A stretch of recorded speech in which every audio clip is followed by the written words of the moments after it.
نحمده ونصلي على رسوله الكريم اعوذ بالله من الشيطان الرجيم بسم الله الرحمن الرحيم وإذا قيل لهم آمنوا كما آمن الناس قالوا أنؤمن كما آمن السفهاء ألا إنهم هم السفهاء ولكن لا يعلمون۔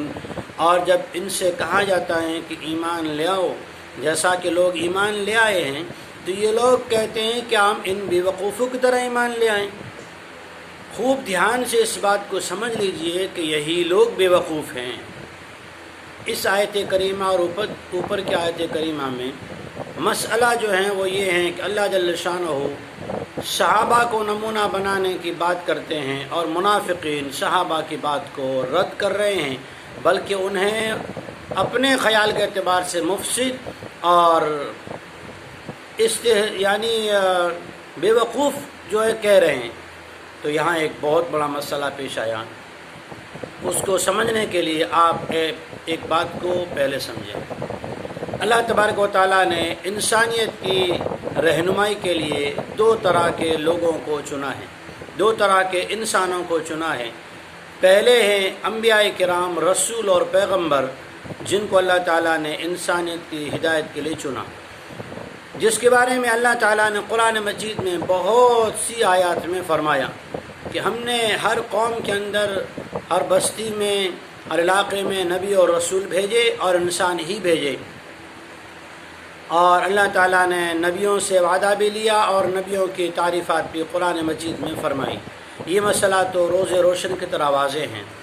ایک اور انسانیت کا طبقہ ہے جسے آج کی امت نہیں جانتی، وہ ہیں صحابہ کرام رضی اللہ تعالیٰ عنہم اجمعین۔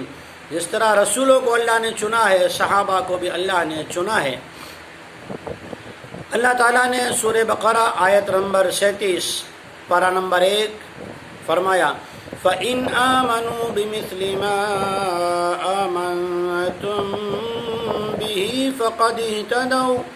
اگر تم لوگ ایسا ایمان لے آؤ جیسا کہ یہ صحابہ ایمان لے کر آئے ہیں، تبھی تم ہدایت پر چلنے والے، ہدایت پانے والے کہے جاؤ گے، سمجھے جاؤ گے۔ اور یہاں بھی اللہ تعالیٰ نے کہا کہ کما آمن الناس، تمام مفسرین محدثین فرماتے ہیں اس سے مراد جو ہیں صحابہ ہی کی جماعت ہیں۔ امام ذہبی رحمۃ اللہ علیہ نے الکبیر میں اور امام مسلم رحمۃ اللہ علیہ نے مشکات شریف نے، صاحب مشکات نے ایک روایت نقل فرمائی۔ اس طرح کی روایات جو ہیں وہ اور بھی کتب حدیث میں موجود ہیں کہ جناب رسول اللہ صلی اللہ علیہ وسلم نے فرمایا کہ ان اللہ اختارنی واختار اصحابی، اللہ تعالیٰ نے مجھے بھی چنا اور میرے صحابہ کو بھی اللہ ہی نے چنا ہے۔ اور پھر ایک روایت میں یوں بھی آتا ہے کہ حضور یوں فرماتے ہیں جو میرے صحابہ سے محبت کرے گا وہ مجھ سے محبت کرے گا، اور پھر یوں فرمایا جو صحابہ کو تکلیف دے گا اس نے مجھے تکلیف دی، اور جو مجھے تکلیف دی اس نے اللہ جل شانہ کو ناراض کیا، اور جو اللہ کو ناراض کرے اس کو اللہ پکڑ کرے گا۔ یہ مشکات شریف میں روایت موجود ہے۔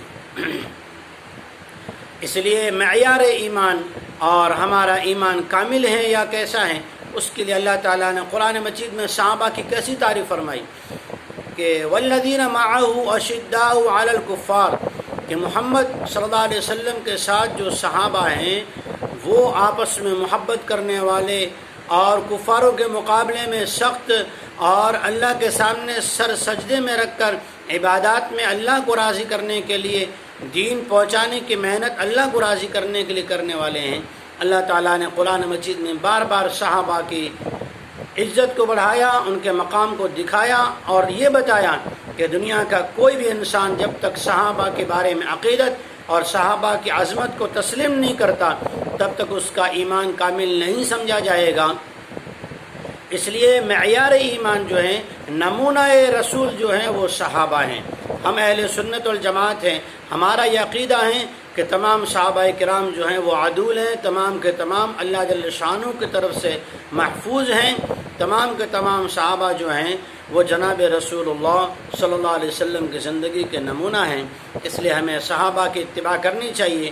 اور یہ منافقین جنہوں نے اللہ کے نبی جناب رسول اللہ صلی اللہ علیہ وسلم کے صحابہ کو غلط راہ پہ لے جانے کے لیے دھوکہ دہی اور مکر و فریب کاری شروع کی، تو اللہ جل شانہ نے ان منافقین کا بہت ہی اچھے طریقے سے ان 13 آیات میں دفاع کیا اور حقیقت بتلائی ہے۔ لیکن کیا اب کے دور میں بھی منافق باقی ہے یا نہیں، یہ انشاءاللہ آئندہ کے سبق میں آپ کے سامنے پیش کیا جائے گا۔ اب تک انشاءاللہ صحابہ کی مختصر بات آپ کے سامنے پیش ہوئی ہے، عظمت صحابہ کے لیے، اور منافقت باقی ہے یا نہیں آپ انشاءاللہ اپنے طلب کے اعتبار سے حاضر ہوتے رہیے۔ اللہ تعالیٰ پہلے مجھے آپ کو عمل کی توفیق عطا فرمائے، صحیح علم نافع عطا فرمائے۔ السلام علیکم ورحمۃ اللہ۔